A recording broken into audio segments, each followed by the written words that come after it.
ಇವಾಗ ಟೈಮ್ ಬಂದು 12 ಗಂಟೆ. ನಾವು ಹೋಗಬೇಕಾಗಿದ್ದು ಬೆಳಗ್ಗೆ 8:30 9 ಗಂಟೆಗೆ. ಬಟ್ ಏನೂ ಮಾಡೋಕ್ಕಾಗಲ್ಲ, 3 ಗಾಡಿ ಪಾರ್ಸಲ್ನ ಅನ್ಲೋಡ್ ಮಾಡಬೇಕಾಗಿತ್ತು. ಅದಕ್ಕೋಸ್ಕರ ಎಲ್ಲ ಅನ್ಲೋಡ್ ಮಾಡೋರಿಗೆ ತುಂಬ ಲೇಟ್ ಆಗಿಬಿಟ್ಟಿತ್ತು. ನಮಸ್ಕಾರ, ನಾನು ನಿಮ್ಮ ಕೂಲ್ ಮಿನಿ ಟ್ರಕ್ ವ್ಲಾಗರ್. ನಾನು ನಮ್ಮ ತಮ್ಮ ಮತ್ತು ನಮ್ಮ ತಮ್ಮನೆಲ್ಲ ಫ್ರೆಂಡ್ಸು ಕೂಡಿ ಗಂಗಾವತಿಯ ಅಂಜನಾದ್ರಿ ಬೆಟ್ಟದ ಹತ್ತಿರ ಇರುವಂತಹ ಕಿಷ್ಕಿಂಧ ವಾಟರ್ ಪಾರ್ಕ್ಗೆ ಹೋಗ್ತಾ ಇದ್ದೀವಿ ನಾವೆಲ್ಲರೂ ಕೂಡಿ. ಭಾಳ ಲೇಟ್ ಆಗಿಬಿಟ್ಟೈತೆ, ಬಟ್ ಏನೂ ಮಾಡೋಕ್ಕಾಗಲ್ಲ, ಹೋಗಲೇಬೇಕಲ್ಲ. ಎಲ್ಲ ರೆಡಿ ಮಾಡ್ಕೊಂಡು ಕುಂತ್ಕೊಂಡಿವಿ ಎಲ್ಲರೂ ಕೂಡಿ. ಅದಕ್ಕೆ ಸೀದಾ ಮತ್ತೆ ಒಂದು 50-60 ಕಿಲೋಮೀಟ್ರ್ ಗಾಡಿ ಓಡಿಸಿ ನಮ್ಮ ತಮ್ಮನ ಕೈಗೆ ಕೊಟ್ಬಿಡ್ತೀನಿ. ಭಾಳ ಹೊಟ್ಟೆ ಹಸುವಾಗಿದೆ, ಯಾಕಂದರೆ 12 ಗಂಟೆ 1 ಗಂಟೆ ಆದರೂ ಇನ್ನೂ ನಾಷ್ಟ ಇಲ್ಲ, ಊಟ ಇಲ್ಲ. ಅದಕ್ಕೆ ತೊಗೊಂಬಂದಿರೋ ಊಟದಲ್ಲೇ ಸ್ವಲ್ಪ ನಾನು ನಮ್ಮ ಫ್ರೆಂಡ್ಸ್ ಕೂಡಿ ಊಟ ಮಾಡ್ಕೊಂಡು ಕೂತ್ಕೊತೀವಿ. ನಮ್ಮ ಉತ್ತರ ಕರ್ನಾಟಕದಾಗ ಒಂದು 8-10 ದಿನ ಆತ್ರಿ ಕಂಟಿನ್ಯೂ ಮಳೆ ಹತ್ತೈತೆ.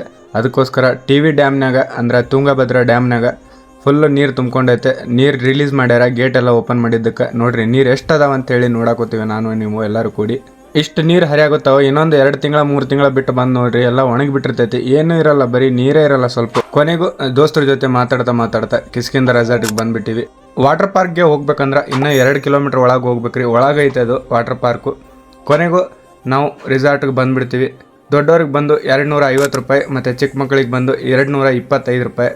ನಾವೆಲ್ಲರೂ ಒಳಗಡೆ ಹೋಗಿ ಯಾವ ಥರ ಮೋಜು ಮಸ್ತಿ ಮಾಡ್ತೀವಂತ ಮುಂದಿನ ವೀಡಿಯೋದಲ್ಲಿ ತೋರಿಸ್ತೀನಿ. ಅಲ್ಲಿವರೆಗೂ ಬಾಯ್. ಮತ್ತೆ ಭೇಟಿಯಾಗೋಣ. ನಮಸ್ಕಾರ.